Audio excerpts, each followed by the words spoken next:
Apesar de possuir a mesma língua que o Brasil, Portugal se difere em vários aspectos do nosso país. A estudante Regina Columbelli nos mostra as diversidades do país europeu e os conhecimentos que adquiriu por lá.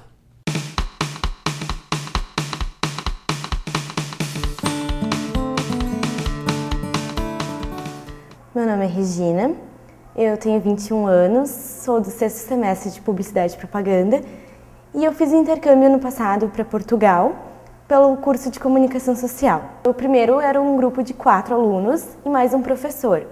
Então, como nenhum professor pôde ir, a gente foi entre 5. O Lucas, ele foi antes que nós, ele foi uma semana antes, e eu, a Stephanie, o Henrique e a Elisa, a gente embarcou no final de novembro. A gente tinha combinado de voltar fim de dezembro, na virada do ano. E eu resolvi ficar mais um mês, mais para passear também por lá. A proposta era justamente estudar lá, conhecer o que a Universidade de Abrantes tinha para oferecer para a gente através dos cursos de comunicação lá. A gente entrou pela Espanha. Então, na Espanha, a gente já teve dificuldades na alfândega. Eles queriam saber tudo o período que a gente ia ficar. A gente teve que mostrar quase o comprovante de passagem de volta também. A gente ficou umas 4 horas a mais no aeroporto.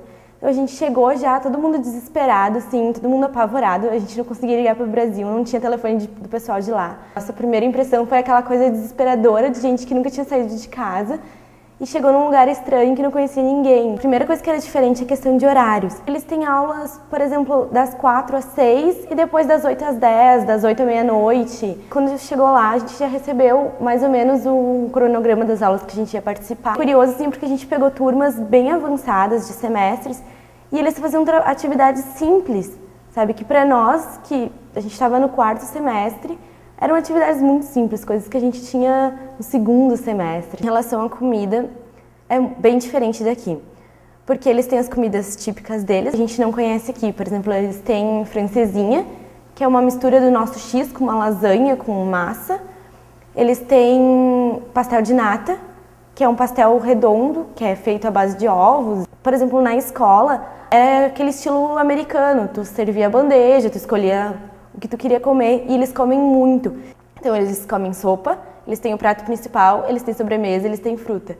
A gente ficou numa pousada, num albergue. Ele era um hotel praticamente, sim. Ele tinha serviço de quarto, ele tinha lavanderia, ele tinha cozinha se a gente quisesse fazer alguma coisa. E esse albergue que a gente fica em Portugal, que é o que a escola patrocina pra gente não gasta com isso, eram dormitórios duplos, a gente tinha um banheiro individual para cada uma, a gente tinha café da manhã se a gente quisesse, e o almoço e janta, então, era na escola. A cidade que a gente ficou, né, no período de intercâmbio, em Abrantes mesmo, como é uma cidade universitária, então os jovens, eles saem final de semana, tu não tem ninguém na cidade. A festa era na quarta-feira, no meio da semana, era a melhor festa que tinha. Eles são bem receptivos, assim, no início eles ficam meio desconfiados, assim, mas depois eles conversam contigo. Tu faz festa, eles te convidam para ir nos lugares, te convidam para ir para casa deles, fazer jantas, troca MSN. Eu até hoje converso com um dos meninos de Portugal, assim, que é meu amigo. E nos outros lugares que a gente foi, a gente acabou conhecendo muitos brasileiros também. E lá todo mundo fuma. 99% das pessoas fumavam, 1% era a gente que estava lá. A linguagem é bem parecida, mas tem palavras que aqui a gente tem um significado, lá tem completamente outro. Por exemplo, caralho para eles é uma expressão como, ah, nossa, que legal, muito bom, assim. Tudo eles falam isso. Eles falam muito fish, que fish é divertido. Ah, que fish. A gente diz, ah, que legal. Eles falam, ah, que fish. Todas as cidades, praticamente têm uma parte da cidade que ela é antiga e a parte modernizada. E eles preservam muito a cidade que é antiga, sabe? É como se fosse um patrimônio histórico deles. E a gente pegou o euro barato, a gente pegou a 2,48, 2,50. A gente comparava. Tudo que a gente convertia, a gente não comprava. Tinha as liquidações ali no final do ano. E, por exemplo, camisetas. Aqui a gente paga no mínimo R$15, 20, daí pra cima. Lá a gente comprava por 6 euros. Seria R$9 aqui, mais ou menos. E eram coisas boas, coisas de marcas. Depois ali que terminou o intercâmbio, a gente aproveitou para viajar dentro da Europa.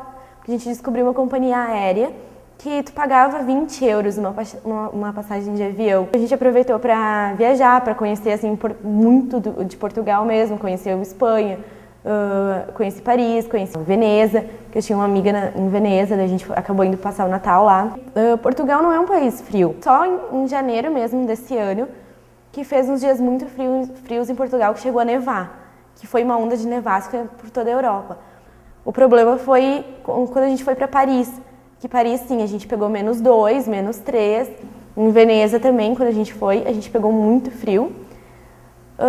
E na Alemanha um pouco. Portugal me fez, não só Portugal, mas a viagem inteira me fez crescer como pessoa, porque eu era muito dependente de todo mundo, e então eu cheguei num lugar que eu não tinha ninguém e que eu precisava me virar sozinha. Então eu aprendi a ser responsável com minhas coisas, ser mais organizada com minhas coisas. O que fica é essa experiência, essa liberdade que se teve e a vontade de querer voltar. Mais informações sobre viagens de estudos pela Assessoria de Assuntos Internacionais e Interinstitucionais você confere no site da Unisc ou pelo telefone 3717 7314. A seguir, conheça um pouco da diversidade argentina. Nós já voltamos.